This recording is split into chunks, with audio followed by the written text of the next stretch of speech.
कुछ दिन पहले Indian navy chief admiral R Hari Kumar आशंका जता चुके हैं कि किसी भी समय हिंद महासागर क्षेत्र में चीन की 5 से 8 नेवी यूनिट्स देखी जा सकती हैं, फिर चाहे वो चीन के युद्धपोत हो, चीन के रिसर्च पोत हो या फिर फिशिंग पोत। तो क्या इंडियन ओशन रीजन में भारत चीन के बीच टकराव का नया फ्रंट खुलने वाला है? हमारा कैरियर बैटल ग्रुप बहुत जल्द इंडियन ओशियन रीजन यानी IOR में उतरेगा। तो लद्दाख की जमीन पर हिंद के शेरों के हाथों पिटने के बाद अब लाल सेना हिंद महासागर की लहरों को अपनी साजिश का नया एपिसेंटर बनाने की फिराक में है।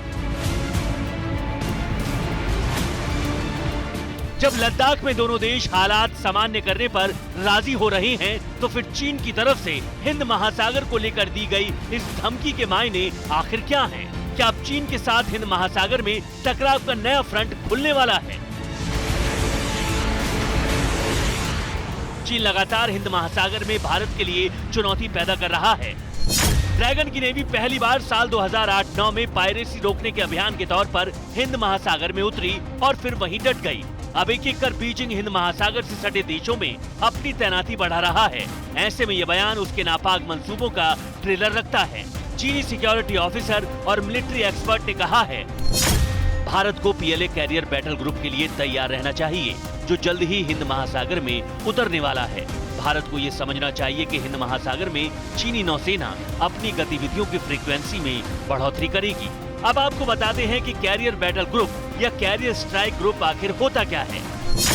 कैरियर बैटल ग्रुप में एक मेगा नौसैनिक बेड़ा होता है। इसमें एक विमान वाहक के साथ बड़ी संख्या में विध्वंसक युद्धपोत और जहाज शामिल होते हैं। तो अंदाजा लगाया जा सकता है कि चीन की मंशा ब्लू बैटलफील्ड में अपना दबदबा बढ़ाने की है। चीन के 2015 के मिलिट्री स्ट्रेटजी पेपर के मुताबिक चीन की मंशा इंडियन ओशियन रीजन में पेट्रोलिंग के साथ साथ अपने समुद्री रूट को प्रोटेक्ट करने पर भी है। यानी चीन कई साल पहले ही हिंद महासागर पर अपनी विस्तारवादी गिद्ध दृष्टि गड़ाए हुए है और अब उसे अंजाम तक पहुंचाने की साजिश में जुटा है। लेकिन चीन की इस धमकी के बीच भारतीय वायुसेना प्रमुख air chief marshal VR Chaudhari ने भी चीन को सख्त लहजे में चेता दिया है। वायुसेना प्रमुख ने चीन के उस दावे को खारिज किया है जिसमें उसने LAC पर हालात सामान्य होने का दावा किया।